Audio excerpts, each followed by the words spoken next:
All right, in this lecture, we're going to jump into pasture management and, kind of talk about how to preserve your pastures or establish your pastures. And again, I always like to start out with a review and, reviewing forage.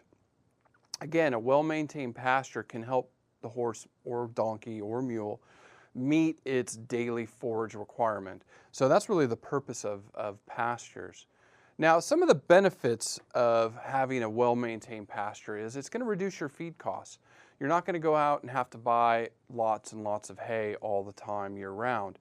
So, there are costs associated with pastures. There are maintenance costs associated with pastures as far as the fencing and all, fertilizing, things that we don't have time to go into in this lecture. But, once you get through that, you can save yourself some money, without having to purchase hay once they get established. Now, there's many benefits to the horse's health with pastures. They're allowed to get outside and run and exercise. Now, I found this picture after I did my body condition score lecture, so I wish I had it, but this is the perfect example of an obese animal. And our ponies and sometimes our donkeys and other hybrids tend to be a little bit fatter because we tend to overfeed them. But this is a perfect example of a body condition score 9. So if you want to look, you can see that really crusty neck, and then you can see the deep furrow in that back line, like I called it during that one presentation, Fat Valley. I mean, that is an obese horse, but he's having fun, he's exercising, so that's good. Hopefully we'll lose some of that weight. But it's very, very beneficial to them to be on pasture. Again, reduces stress and boredom. Going back to those behavioral issues, with the cribbing horse here, if they're outside, they tend to do this less. And again, reducing costs, you're not having an animal, if they're maintained on pasture, they're not in a stall, you're not going to have to clean that stall every day like you should. Your reduced bedding costs, reduced waste of bedding, stuff like that. So again, very, very beneficial. And then also for the animal's well-being, going back to that social interaction, these two animals allo-grooming each other, nuzzling each other, that social interaction. These are social species, so when you put them together in pastures, they're able to act like horses. Now, one of the big things with pastures, though, is people tend to overstock. They tend to put too many animals in a small area. So, the question is, how many animals can I fit in a pasture? And you have to remember, a pasture, its purpose is to provide enough forage for that animal to meet their forage requirement daily. So you have to ensure you have enough space. So how much is that? And again, going back into overstocking, typical problem in the horse industry is people putting, again, too many animals on such a small space. So that's going to result in soil erosion, compaction, overgrazing. Plants are going to get destroyed. So you're going to end up with a dry lot, in the end. So this is why you always want to maintain your pastures and make sure you have enough pastures for your horses.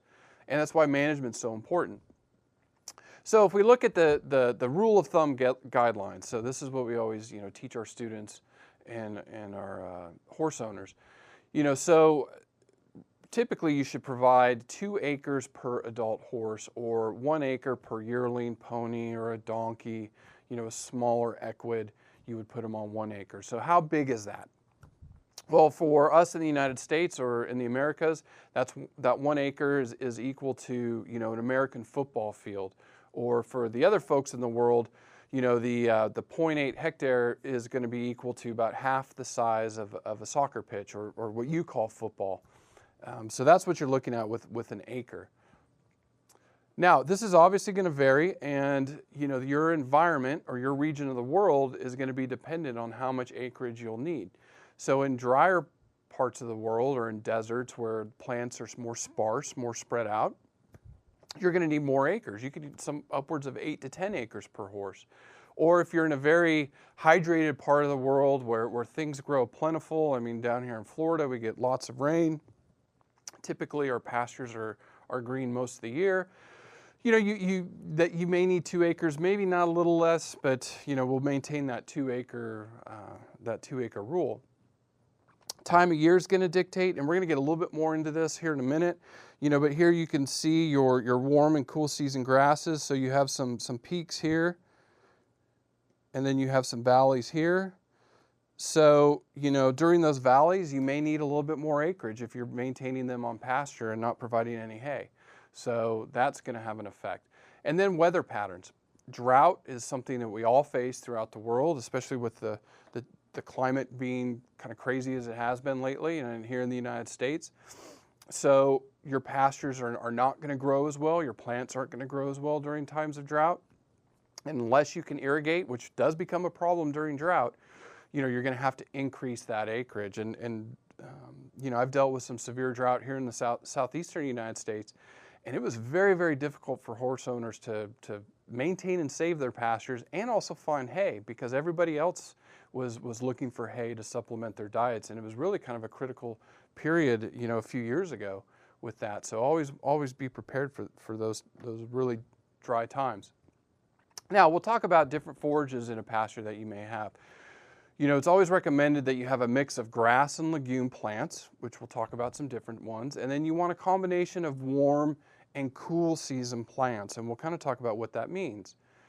So this is going to be based kind of on here in Florida. And, first part we're going to look at is grass and our warm season grasses. So two typical grasses that we have here in Florida is Bermuda grass, and then you may see some Bahia grass. So you can see in this image, the growth curves, for the Bahia grass starts in April, Bermuda grass in May, and kind of carries through October. So we have good coverage during the summer months or the warm season of these grasses growing. Now, when we mix in our legume plants, so in this example, I use red clover, and bush clover not as more common in Florida, but it's common around the world. So kind of put it in here. You can see this red clover starts growing in March and then kind of tails out in July. But overall, if you look at this pasture, we have good coverage from really mid-March to mid-late September. So we have enough mixture of plants that it should provide enough forage for our animals. And typically, you have one grass and one legume, or you can mix and match a few of them.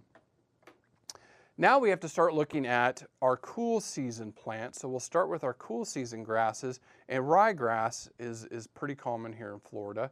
So you can see ryegrass doesn't really get going until mid-October, and then around May, the end of spring, it starts to peter out a little bit. So again, we have good coverage during the winter months.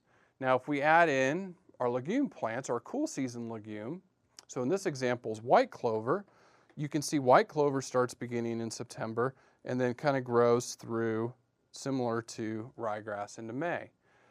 Now, in this example, we have pretty good coverage throughout the year, but you will notice really the months of September, late August through September, we don't have really good coverage. And this is where you would most likely want to take your animals off pasture, allow those pastures to recover, stick your animals in kind of a dry lot area or sacrificial area. We'll talk about this more in a second, and feed them hay. That's always a good management practice to save and maintain your pastures. So the different types of grazing systems, and one is continuous grazing, and this is where the animal has access to the pasture year-round. So they're out there all the time, and you have enough, hopefully, to take care of them. But this is generally not recommended because this is the number one system that results in overgrazing, especially with smaller acreages. And especially when you don't have a lot of wiggle room, you don't have a lot of acreage, and all of a sudden, your pasture gets kind of wiped out in a season that was drought and it got overgrazed, and you're spending a lot of money of trying to reestablish that pasture. So typically we don't recommend this system with horse owners. Now, another system that kind of helps alleviate some of those concerns is a partial grazing or partial season grazing management system. So this is where you put the animals on the pastures during the growth season. So depending on where you are in the world and what type of forage you have will dictate when you would release those animals out onto your pastures to allow them to get their forage from those plants.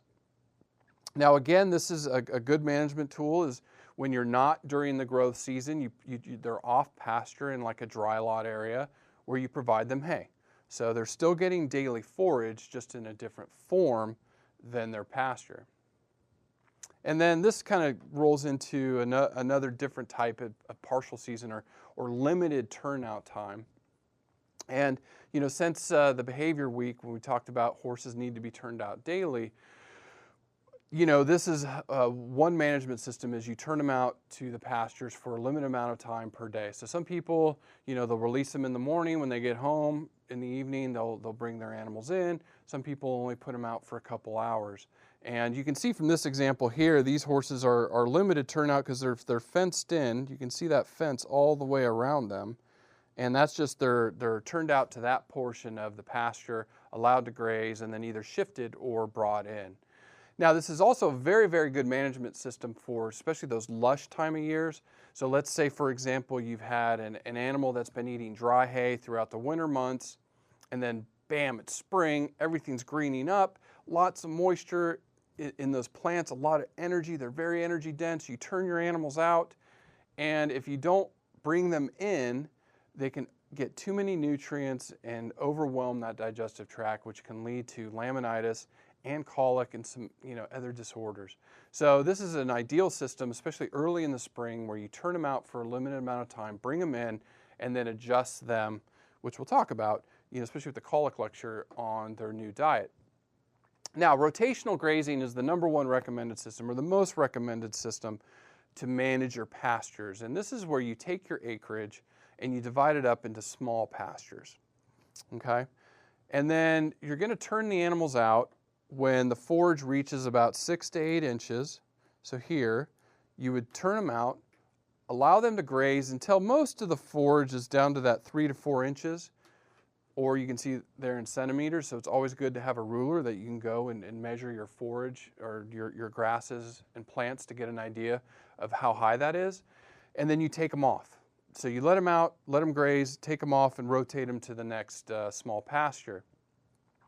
Now, some things to take into consideration is, it could take 30 to 60 days for each of those small pastures to grow back. So once you take them off that pasture, it should take that long for them to grow back. And each pasture should last roughly a week.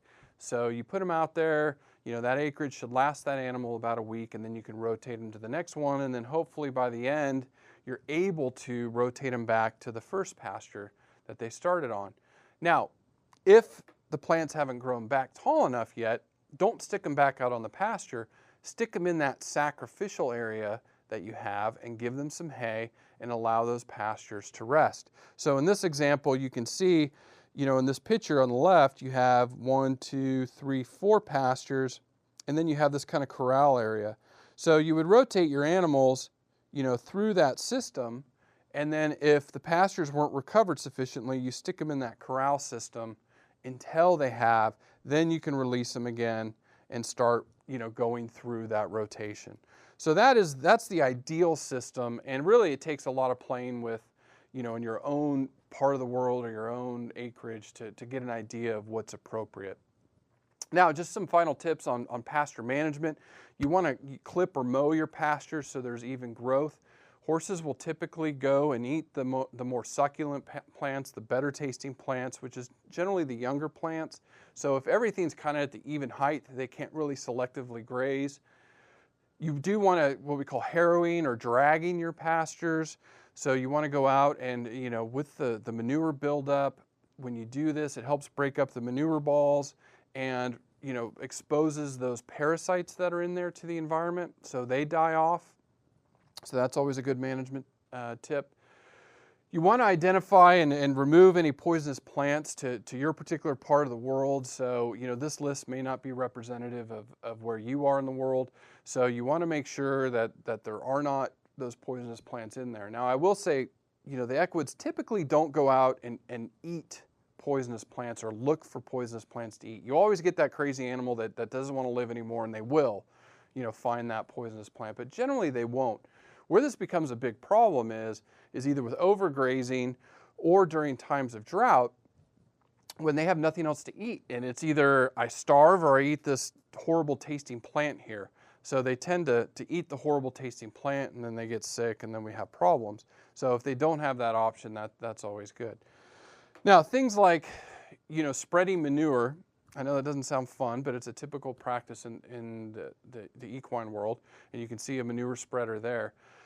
When you spread manure, you don't want animals currently on that pasture. So because there's a parasite load, there are parasites in that manure, when you spread it, you want to let the environment get at it for a few days or a few weeks, let them kill off the parasites, and then you can put the animals on that pasture. And we'll cover parasite control more in detail during the week we talk about health. And it's important to always deworm your animals so you don't have that problem. And then the final thing is you have to experiment what's best for you and your system. I can't sit here in Florida and say, for those folks over in England, this is how you should manage your pastures, or those folks down in Australia or in Asia. You're going to have to play with what works in your area. Talk to other horse owners or donkey owners, and find out what's working best for them, and then try to implement that in your system. So in the next lecture, we're going to kind of talk about what's colic and how to try to prevent colic from happening in your horses. So I'll see you then.